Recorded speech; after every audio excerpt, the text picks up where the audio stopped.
नमस्कार दोस्तों, आज हम भारतीय आदिवासी महिलाओं के अधिकारों के बारे में बात करेंगे, जिन्हें भारतीय कानूनों के तहत पूर्ण तथा अनिवार्य संरक्षण प्राप्त नहीं है।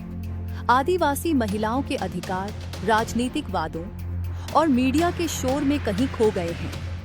भारतीय संविधान के 5वीं और 6ठी अनुसूची में आदिवासी समुदायों के लिए विशेष प्रावधान है, जो उन्हें कस्टमरी लॉ का पालन करने की अनुमति देते हैं, जिस कारण आदिवासी महिलाओं को सम्मानजनक जीवन जीने के लिए आवश्यक मौलिक अधिकार भी कानूनी रूप से उपलब्ध नहीं हो पा रहे हैं।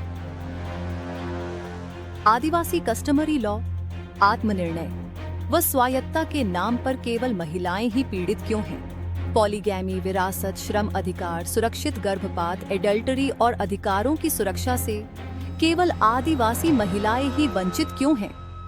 इस बारे में कोई चर्चा तक क्यों नहीं है?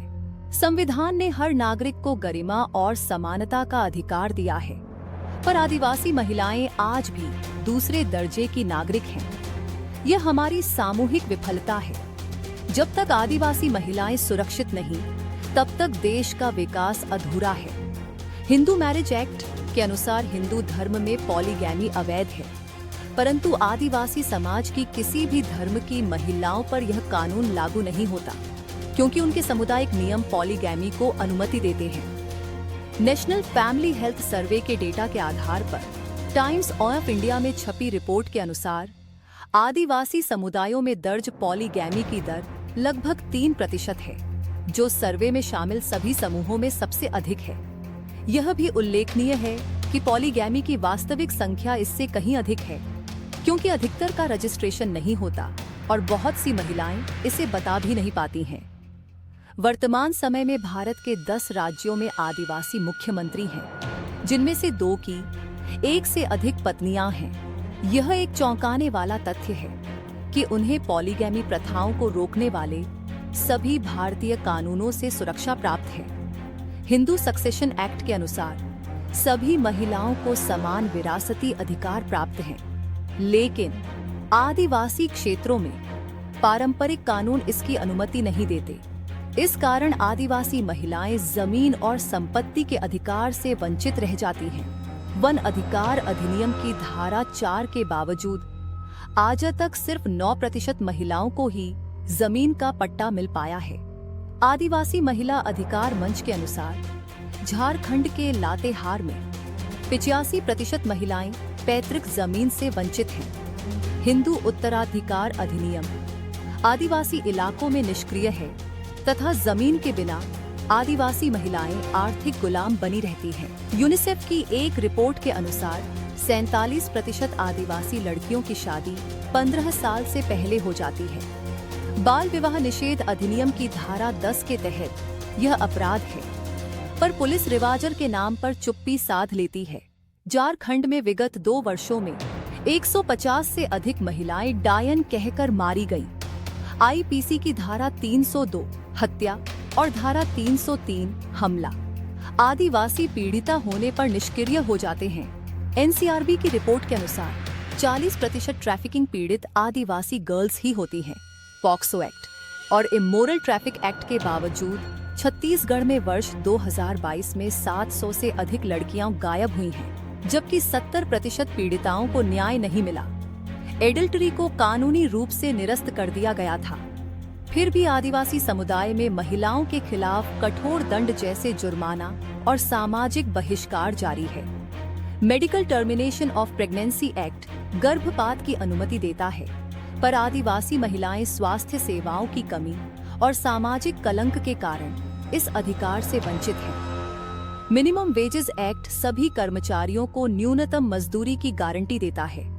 हालांकि आदिवासी महिलाएं जो अनौपचारिक और वन आधारित श्रम में संलग्न हैं, अक्सर शोषित होती हैं। हाल ही में उत्तराखंड ने बड़े मीडिया प्रचार के साथ यूनिफॉर्म सिविल कोड को लागू किया है और इसे लागू करने का जोर शोर से श्रेय प्राप्त करने की कोशिश की जा रही है। लेकिन दुखद और चौंकाने वाली बात यह है कि उत्तराखंड के यूसीसी से भी आदिवासी महिलाएं पूर्ण रूप से वंचित हैं। देश भर की आदिवासी महिलाओं में पॉलीगैमी की उच्च प्रतिशत के बावजूद मीडिया केवल मुस्लिम महिलाओं के अधिकारों और उनके लिए यूसीसी की वकालत करता है। आदिवासी महिलाओं की पीड़ा को दर्शाने का साहस मीडिया में क्यों नहीं है? यूनिफॉर्म सिविल कोड से हमेशा राजनीतिक लाभ उठाने मात्र की कोशिश की जाती है, क्योंकि आदिवासी महिलाओं की अनदेखी का मुद्दा किसी के भी राजनीतिक पक्ष के एजेंडे में नहीं आता। अनुच्छेद 21 के तहत प्रत्येक व्यक्ति को जीवन और व्यक्तिगत स्वतंत्रता का अधिकार प्राप्त है, परंतु आदिवासी महिलाओं के लिए ये अधिकार कानूनी रूप से उपलब्ध नहीं है। इस विषय पर राजनीतिक मंचों और मीडिया में गंभीर चुप्पी साधी जाती है।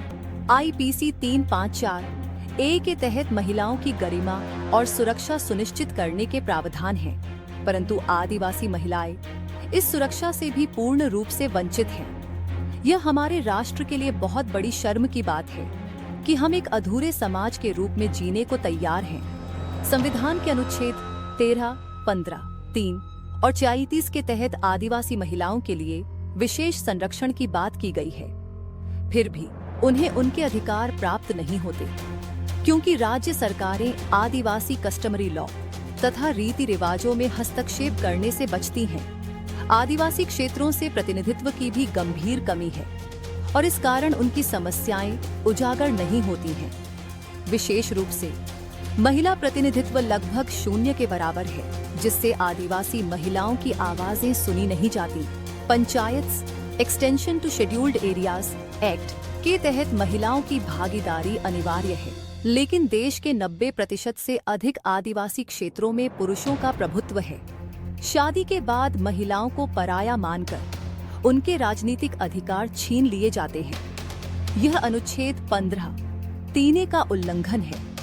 आज संविधान की 5वीं अनुसूची आदिवासी महिलाओं के अधिकारों में रोड़ा बनकर खड़ी हुई है, क्योंकि संविधान की 5वीं अनुसूची के कारण महिलाओं की सुरक्षा के लिए मौजूदा विभिन्न कानून और यूसीसी इत्यादि आदिवासी इलाकों में लागू नहीं हो पाते हैं। यूसीसी से ज्यादा जरूरी है 5वीं अनुसूची में संशोधन। आदिवासी महिलाओं को समान नागरिक संहिता का हकदार देना होगा। यूसीसी की बहस से परे हमें आदिवासी महिलाओं को संविधान के अनुच्छेद 14, 15 और 21 का असली अधिकार देना होगा। यह उनका हकदार है, हमारी जिम्मेदारी है। अगर आपने या आपके परिवार ने कभी अन्याय झेला है तो आवाज उठाएं। आने वाली पीढ़ियों और देश के भविष्य के लिए इस मुहिम का साथ दें। आओ नीचे दिए गए गूगल फॉर्म को भरें और मिलकर एक सामूहिक मजबूत आवाज बने। भारत टुगेदर आपकी सामूहिक आवाज को उचित मंच और कानून निर्माताओं तक पहुंचाएगा। कमेंट सेक्शन में अपने विचार साझा करें। आपकी कहानी मायने रखती है।